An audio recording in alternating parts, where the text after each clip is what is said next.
Bickley and Marana mornings. Arizona sports. The local sports leader. Bickley Blast.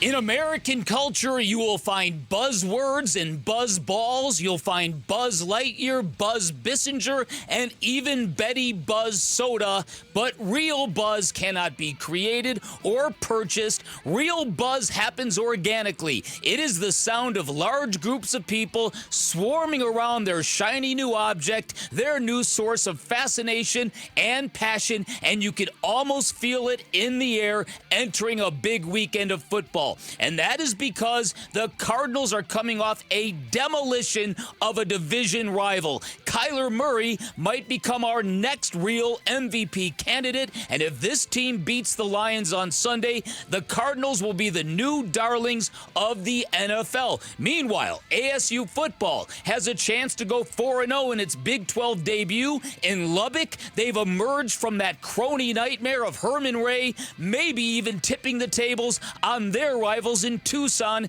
and I am not sure we have ever had a pair of young football coaches who have inspired more civic confidence than Jonathan Gannon and Kenny Dillingham. What a great time to be us, huh? Last year we saw a buzz around the Suns move across the street to Chase Field, helping fuel the Diamondbacks to a World Series, and this weekend it might spread to our Valley football stadiums. So keep your ears open, Valley sports fans. This might be the buzziest weekend we've had in a while.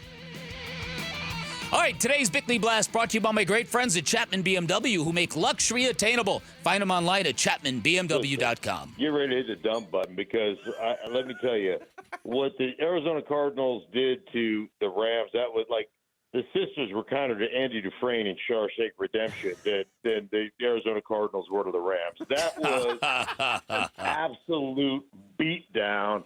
And it's one of the in my last 10 years of doing games, it was one of the most complete ass whoopings I have ever witnessed on film in the last 10 years. It was special. That was Mark Schlereth from Fox, who's doing the game this weekend for Fox, Cardinals-Lions, but talking about what he saw last week.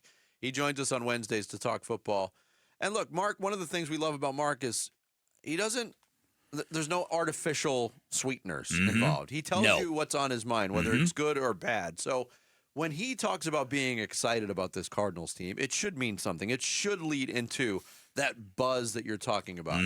To me, when I consider the buzz factor of the Arizona Cardinals, the thing that excites me going into this game against the Lions is in every way they looked like a team last week that is ready to deal with the buzz or ready to increase the buzz. Yes, they did. The level of difficulty and the assignment in front of them goes way up on Sunday with the Detroit Lions being in town. But I don't think they're going to flinch.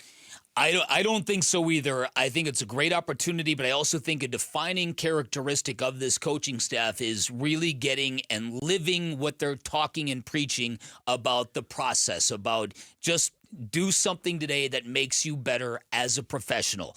And even though it might sound cliche to some, they truly live it. Now, I brought up the example of that 47-7 demolition of the 49ers back in 2015, which kind of gave us a heads up that, wow, this Bruce Arians, Carson Palmer, Larry Fitzgerald team, this might be something. That next week, they got by the St. Louis Rams, and a team they should have never lost to. So they started believing in those proverbial press clippings. They got out of the process and kind of got swallowed a little bit by the hype. Now, that team was too good, and they got back on in that dominant lane, and they started smoking fools.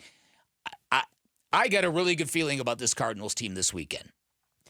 I do too, but going back to that 2015 example, it was the week one parallel. They played the Saints at home. Remember David Johnson had that touchdown run or touchdown catch that he broke off, and people were like, oh, this is pretty cool. They didn't dominate that game. They won it late. Then he put on the performance where he had the kickoff return. They scored over 40 points. Buzz starts to increase a little bit.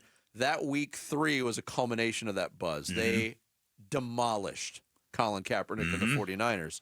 So, yeah, We'll end it there because they did get clipped the next week by the Rams. But there's similarities in what's happened. No, the Cardinals did not win week 1.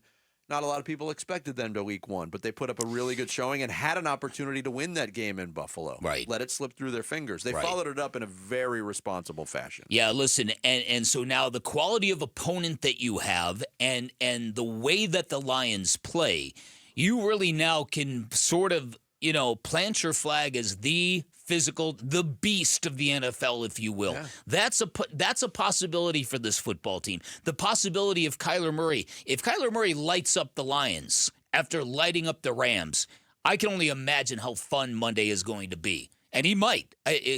We might be watching a dude turning into a superstar before our very eyes. Or we might see an Aiden Hutchinson ferocious Lions defense that gets him off his mark a little bit. I don't think we're going to see the latter. I really don't. I think this team is ready for this moment because I think this quarterback is ready for this moment. You're right, though.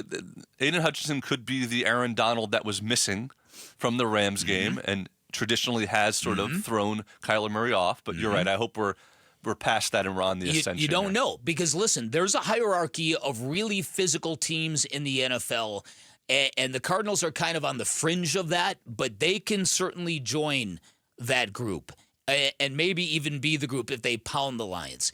I'm excited about this. I haven't been this excited about a Cardinal football game in quite some time because what they did last week was cathartic. It was sort of an exorcism. And when I talk about real buzz coming into our football stadiums, we know how badly the Cardinals need that. And as I said in the blast, you can't manufacture the kind of belief and the kind of compulsion to be part of something that creates that buzz. And you go and you beat the Lions at home, you're going to get a lot of people jumping on board this bandwagon. And then this whole deal at State Farm Stadium might get better overnight. You post 2 wins back-to-back over the Rams and the Lions to start a season at home, you might be turning a page. Look, it's one gauge. It doesn't mean anything ultimately because there's nothing official attached to it. But if you follow the power rankings, we talked about a 6-spot jump last week after beating the Rams. Power rankings are kind of a thermometer of what's going on around the league. They beat the Lions. And if they do it in real convincing fashion, that's going to be the team that jumps. Like the Saints jumped big time last week. Yep. This will be the week for the Cardinals. If they can do it. Jump. Not easy. No. But I think it's going to be a really good football game. Thanks for watching Bickley and Murata. Click to see the latest Bickley Blast and hit the button in the middle to subscribe to Arizona Sports.